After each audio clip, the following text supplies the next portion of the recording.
Hello friends, welcome in my channel. और आज हम आगे कंटिन्यू करते हैं इसको मारवाड़ और जोधपुर शैली से। तो मीराबाई, ठीक है, मारवाड़ की रहने वाली थी। ध्यान दीजिएगा, मोस्ट इम्पॉर्टेंट है। मीराबाई का जन्म कब हुआ था? 16वीं सदी में हुआ था। कहाँ हुआ था? मारवाड़। तो अब हम पूरा मारवाड़ जो है वो मीराबाई से रिलेट करके पढ़ते हैं, ठीक है। अब देखिए, श्रीधर ने किस शैली को जन्म दिया था? तो यक्ष शैली ने। किसने? श्रीधर ने किस शैली को जन्म दिया था? तो यक्ष शैली में। दशहरा दरबार किस शैली का उत्कृष्ट चित्रण है? तो जयपुर का, ठीक है। अब देखिए, ढोला मारू, बापूजी, हड़बूजी चित्र किस शैली में बने हैं? तो मारवाड़ शैली में, ठीक है। मारवाड़ कहाँ पर है? तो मारवाड़ है जोधपुर शैली, मतलब जोधपुर में है, ठीक है। तो अब देखिएगा, जो मीराबाई थी, इतना तो समझ में आ गया आपको, जोधपुर में थी, ठीक है। अब जब वो जोधपुर में थी तो वहीं पर क्या था? दशहरा दरबार का चित्र बना था। किसका? दशहरा दरबार का, ठीक है। और वहीं पे ढोला मारू, ठीक है। ढोला मारू का आपको पता है, ये राजा रानी के उस पे रिलेट है, ठीक है। बापूजी, हड़बूजी चित्र के, ठीक है। अब मारवाड़ का प्रिय विषय क्या था? प्रेमाख्यान। प्रेमाख्यान मतलब जो मीरा करती थी, मीरा ने क्या किया था? कृष्ण लीला जो था, उन्होंने उसको, मतलब क्योंकि वो कृष्ण जी से बहुत प्रेम करती थी, तो उन्हीं के मतलब याद में पूरी कविताएं वगैरह, गीत गाती थी, ठीक है।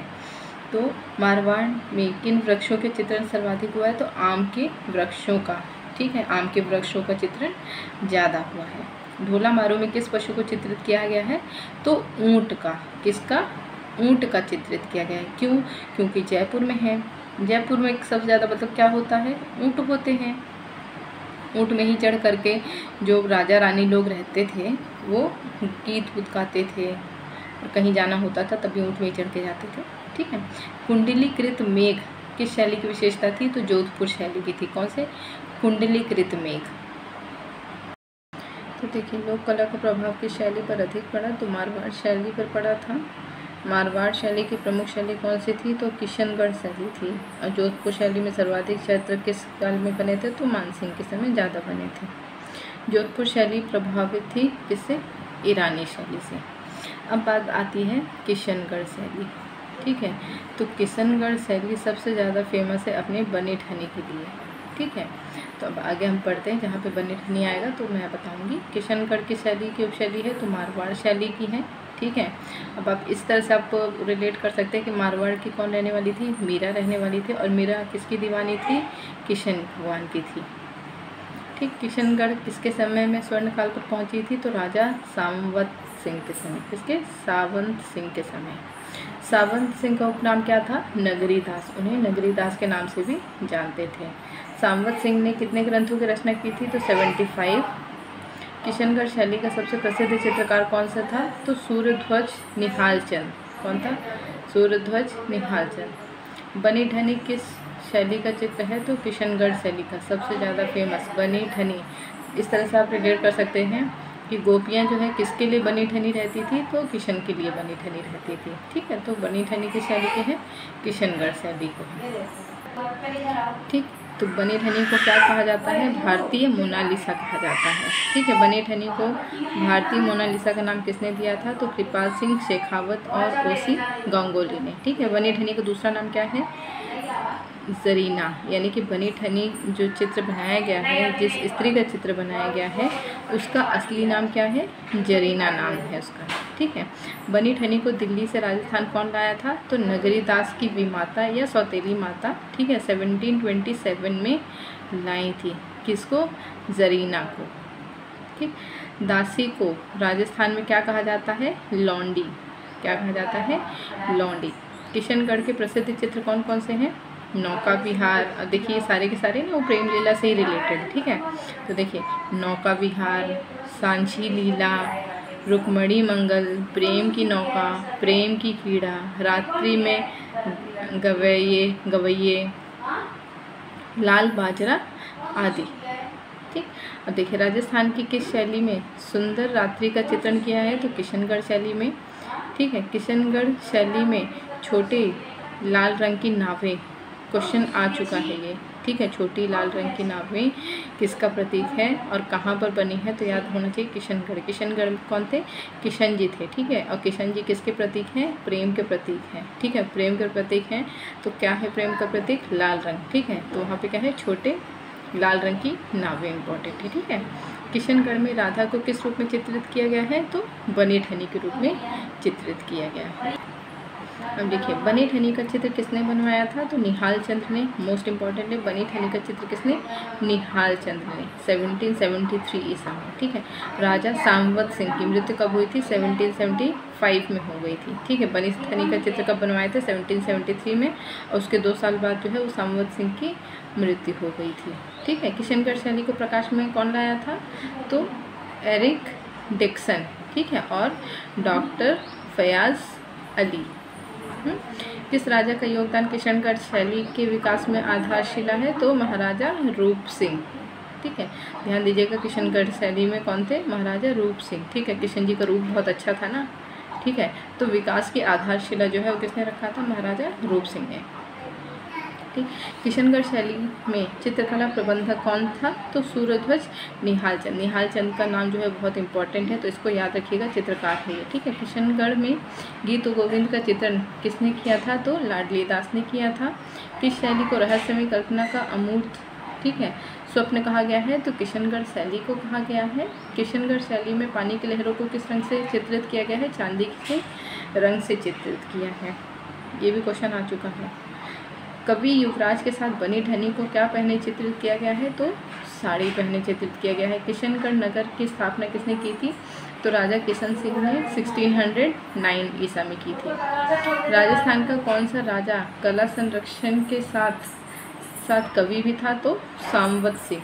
कौन था, सांवत सिंह, ठीक है, जिसे नगरी दास भी कहते हैं, ठीक। देखिए सांवत सिंह के ग्रंथों का संग्रह को क्या कहा जाता है, तो नागर समुच्चय। रात्रि में गवैये हमने पढ़ा था अभी कुछ देर पहले ही, है ना, कि ये है क्या बोलते हैं, काफ़ी अच्छा जो है चित्र है, तो किस शैली में ज़्यादा चित्रित है, तो किशनगढ़ शैली में है, ठीक है। लाल बाजरा के बारे में भी हमने पढ़ा था, किशनगढ़ शैली में है। अब किशनगढ़ का प्रसिद्ध चित्रकार निहाल चंद्र पहले किस शैली में कार्यरत था, तो पहले वो मुगल शैली में था, ठीक है। किशनगढ़ के चित्रकार किस धर्म से प्रभावित रहे हैं, तो वैष्णव संप्रदाय से रहे हैं। राज सिंह ने अपनी चित्रशाला के प्रबंधक किसको बनाया था, तो निहाल चंद को बनाया था। किशनगढ़ शैली में राधा कृष्ण की आकृतियां हैं, कैसी हैं, तीक्ष्ण कटावदार, कैसी हैं, तीक्ष्ण कटावदार हैं। देखिए बालों की एक घुंघराली तथा मोटी लट किस शैली की मुखाकृति में चित्रित की गई है, तो किशनगढ़ में अब याद रखिएगा जो बनी ठनी है ना, उनके में भी घुंघराली लट वगैरह ये सब चीज़ें ना, क्या है कि स्त्री है काफ़ी अच्छी, उसकी जो है जो बनी ठनी है, ठीक है, इसकी तुलना किससे की गई है, मोनालिसा चित्र से की गई है, ठीक है। रुक्मणी हरण का चित्र किस शैली में हुआ है, तो किशनगढ़ शैली में हुआ है। खंजन के समान फड़कते नेत्र किस शैली में अंकित है, तो किशनगढ़ शैली में है, ठीक। किशनगढ़ शैली को प्रसिद्ध आलोचक कौन थे, तो फैज़ अली खां थे। किशनगढ़ शैली में भगवत पुराण का चित्रण किसने किया था, तो 1717 में निहाल चंद्र ने ही किया था, किसका, भगवत पुराण का, ठीक। अब बात आती है बीकानेर, नागौर और अजमेर शैली की, ठीक। अब इन तीनों के बारे में हम देखते हैं। तो देखिए शाह मोहम्मद कहाँ से बीकानेर आए थे, तो लाहौर से आए थे, ठीक है। शाह मोहम्मद कहाँ से आए थे, तो लाहौर से आए थे। इस तरह से आप रिलेट कर सकते हैं कि मुस्लिम है तो मुस्लिम कहाँ से आए थे, लाहौर से आए थे, ठीक। राजस्थान में किस शैली के भवन या गुंबद चित्रित किए थे, तो बीकानेर शैली में भवन या गुंबद। गुंबद क्यों, क्योंकि मुस्लिम थे, मुस्लिम में क्या चित्रित होता है, गुंबद चित्रित होता है, ठीक है।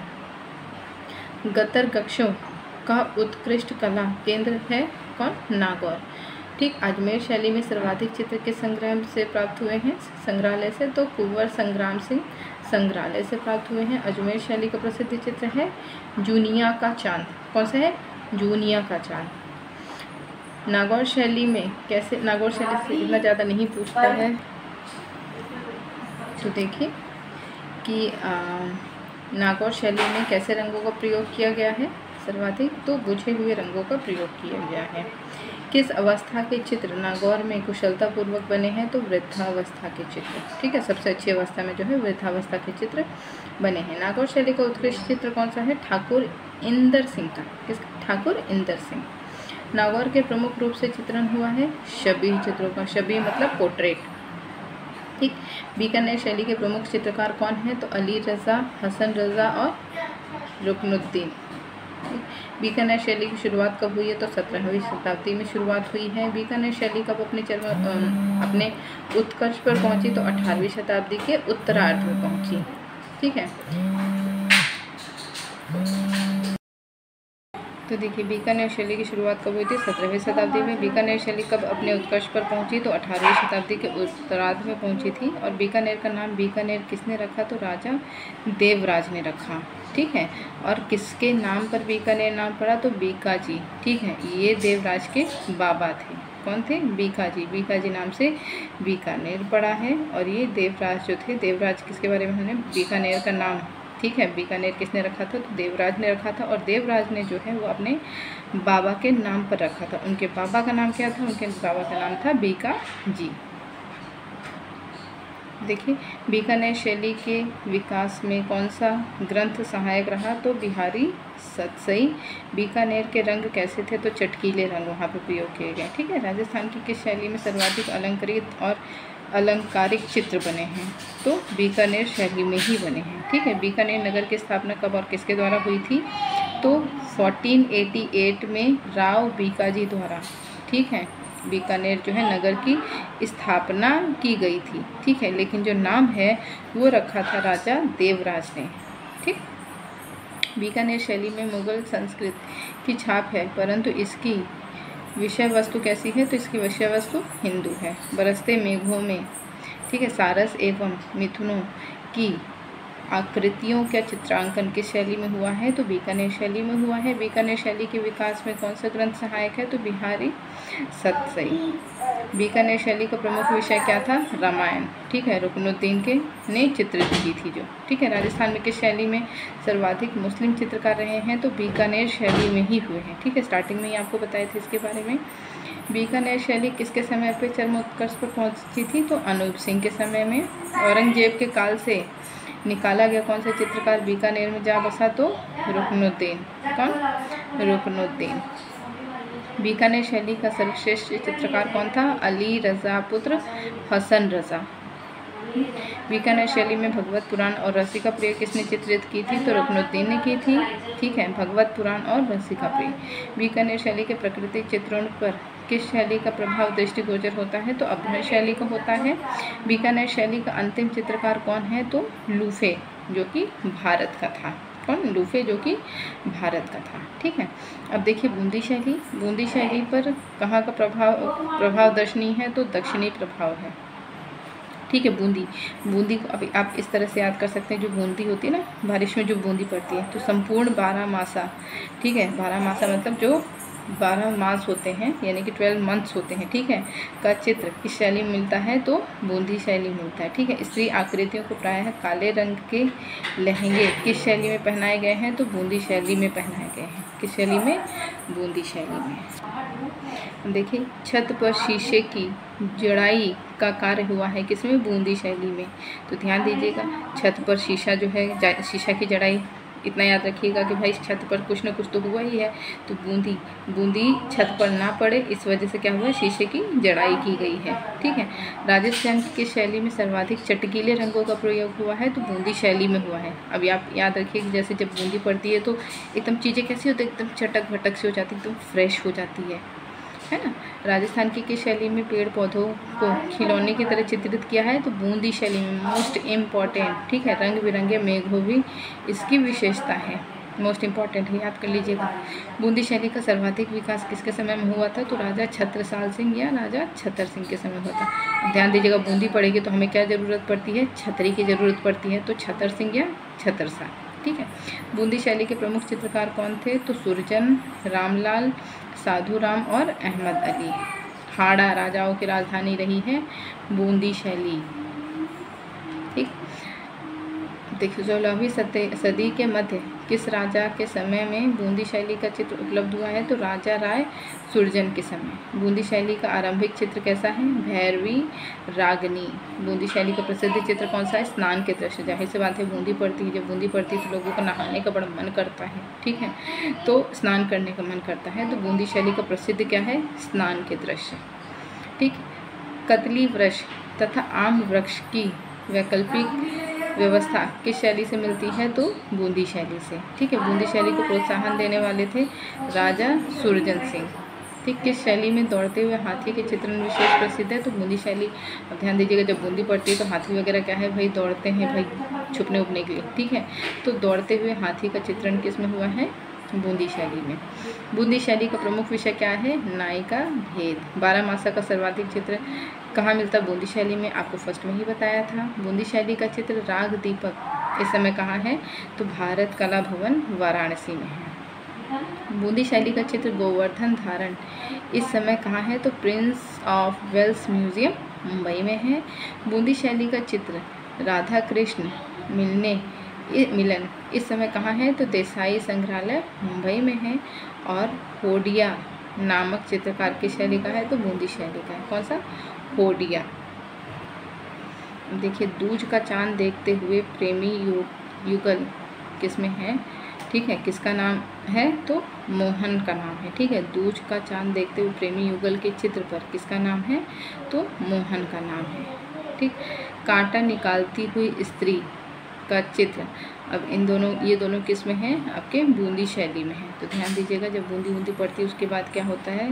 जब बारिश हो जाती है उसके बाद ना चांद बड़ा खिल करके आता है, ठीक है। तो याद रखिएगा कि चांद में क्या है कि प्रेमी युगल में एक का नाम मोहन रहता है, हालांकि है नहीं लेकिन रिलेट करें, ठीक है। अब देखिए, कांटा निकालती हुई स्त्री, बारिश होती है तो कांटे वांटे भी नीचे गिर जाते हैं, तो कांटा निकालती हुई स्त्री, ठीक है, इस समय कहाँ है? तो Prince of Wales museum Mumbai में है, ठीक है। परिचारिकाओं सहित रानियों का चित्र इस समय कहाँ है? तो Prince of Wales museum Mumbai में, ज़्यादातर मुंबई में इनके चित्र, ठीक है। बूंदी शैली का चित्र ग्रीष्म में हाथी इस समय कहाँ है? तो Prince Wales of museum Mumbai में है। और बूंदी शैली का चित्र रागनी भैरवी इस समय कहाँ है? तो इलाहाबाद संग्रहालय, ये यूपी का है, तो ठीक है, इसको याद करिएगा। बूंदी शैली का चित्र रागनी भैरवी, ठीक है। रागनी भैरवी कहाँ है? तो इलाहाबाद संग्रहालय में, ठीक है। अब बात करते हैं किसकी? कोटा शैली। कोटा में क्या होता है? कोटा में लोग IAS PCS की तैयारी करने के लिए या नीट की तैयारी करने के लिए या कोचिंग के लिए काफ़ी फेमस है। कौन सा? कोटा, ठीक है। तो चलो अब हम कोटा को रिलेट करके कुछ पढ़ते हैं। तो कोटा शैली कला का स्वतंत्र अस्तित्व देने का श्रेय किसको जाता है? उमेद सिंह। जो कोटा में जाता है वो यही उम्मीद से जाता है कि हमारा सिलेक्शन हो जाएगा, ठीक। तो उमेद सिंह। कोटा शैली के प्रमुख चित्रकार कौन हैं? लक्ष्मी नारायण, रघुनाथ और गोविंद दास, ठीक है। लक्ष्मी यहाँ से लगती है भाई, कोटा में जाएगा कोई पढ़ने के लिए तो लक्ष्मी भाई देना ही पड़ेगा। रघुनाथ की रही और गोविंद जी की कृपा रही तो जरूर। राजस्थान की किस शैली में सर्वाधिक आखेट के दृश्य बने हैं? तो कोटा शैली। ध्यान दीजिएगा फ्रेंड्स, इसको सिर्फ रिलेट करने के लिए बता रही हूँ, अदरवाइज अगर आपको याद करना है तो आप सीधे याद कर लीजिएगा, ठीक है। राजस्थान की किस शैली में सर्वाधिक आखेट के दृश्य बने हैं? तो कोटा शैली में बने हैं, ठीक। राजा राज सिंह को किस जानवर का शिकार करते हुए चित्रित किया गया है? तो काले मृग का। कोटा शैली के सर्वाधिक चित्र कहाँ हैं? तो झालवाड़ा की हवेली में, देवता जी की हवेली और राजमहल में। युद्ध के दृश्य राजस्थान की किस शैली में सर्वाधिक चित्रित है? तो कोटा शैली में। कोटा शैली में क्या है? युद्ध के दृश्य सबसे ज़्यादा चित्रित है। कोटा शैली का प्रतीक है शिकार चित्र, ठीक है। मतीराम किस रूप में प्रसिद्ध है? तो कवि के रूप में है। राजा उमेद सिंह को किस जानवर का शिकार करते हुए चित्रित किया गया है? तो जंगली सुअर का, ठीक है। राजस्थान की किस शैली में सर्वाधिक कजरी स्याही का प्रयोग हुआ है? तो कोटा शैली में। कोटा शैली किसके समय स्वर्ण काल पर पहुंची थी? तो राजा उमेद सिंह के समय, ठीक। यहाँ से हमारा कोटा शैली खत्म हुआ। अब हम अपनी लास्ट शैली पे आते हैं जिसका नाम है क्या? अलवर शैली, ठीक है। अलवर कलम किसकी उपशैली मानी जाती है? तो जयपुर की मानी जाती है। अब देखिए, शिवराम और डालू राम कहाँ से अलवर आए थे? तो जयपुर से आए थे, ठीक है। शीश महल का भित्ति चित्र किसने बनवाया था? डालू राम। शीश महल का भित्ति चित्र किसने बनवाया था? डालू राम ने। अलवर शैली प्रसिद्ध है किसके लिए? भित्ति चित्र के लिए प्रसिद्ध है। ठीक। बलदेव किस शैली का प्रसिद्ध चित्र बनाता था? तो मुगल शैली का। बलदेव किस शैली का चित्र बनाता था? तो मुगल शैली का चित्र बनाता था। अलवर संग्रहालय में सर्वाधिक चित्र किस महाराजा के हैं? तो बख्तावर के। किसके? बख्तावर के। अलवर का सर्वाधिक कलाप्रिय शासक था विनय सिंह, इसे बन्ने सिंह भी कहते हैं। महाराजा विनय सिंह किससे चित्रकारी सीखते थे? तो बलदेव से सीखते थे। किस राजा को लिपटवा पट चित्रों के निर्माण का शौक था? तो महाराजा विनय सिंह। इतना इंपॉर्टेंट नहीं है, इसके बारे में इतना ज़्यादा नहीं पूछता है, इसलिए इतना ज़्यादा भी याद नहीं, बस आपको एक बार पता होना चाहिए। छोटे लाल किस रूप में प्रसिद्ध थे? तो परताज के रूप में थे। ठीक है। चंडीपीठ के सुंदर चित्र किसने बनवाए थे? तो बलवंत सिंह ने। ठीक। नेफरी वादन किस शैली का प्रसिद्ध चित्र था? तो अलवर। ये थोड़ा सा इम्पोर्टेंट है। नेफरी वादन किस शैली का प्रसिद्ध चित्र है? तो अलवर शैली का। मूलचंद तथा उदराम किस रूप में प्रसिद्ध थे? तो हाथी दांत पर सूक्ष्म चित्रण, हाथी के दांत पर चित्र करते थे। ठीक है। उनियारा, अब बात करते हैं उनियारा के। उनियारा उपशैली किसकी? जयपुर की है। हवेली चित्रकला प्रसिद्ध है शेखावटी शैली की। ठीक है। शेखावटी की प्रसिद्ध रही है भित्ति चित्रकला, यानी कि शेखावटी में सबसे ज़्यादा प्रसिद्ध क्या थी? भित्ति चित्रकार। ठीक है। डालू लाल नामक चित्रकार किस शैली का था? तो अलवर शैली का था। हाथी दांत की पटरियों पर चित्रांकन किस शैली में हुआ है? ठीक है। तो अलवर शैली में हुआ है। डालू राम क्या बनाने निपुण थे? भित्ति चित्र बनाने में थे। अलवर शैली में हाथी दांत की पटरियों पर चित्र बनाने के लिए कौन प्रसिद्ध था? तो मूलचंद प्रसिद्ध था। कौन सा चित्रकार जयपुर से अलवर आया था? तो डालू राम आया था। और कौन सा चित्रकार अलवर से बनारस और बनारस से पटना आया था? तो कौन आया था?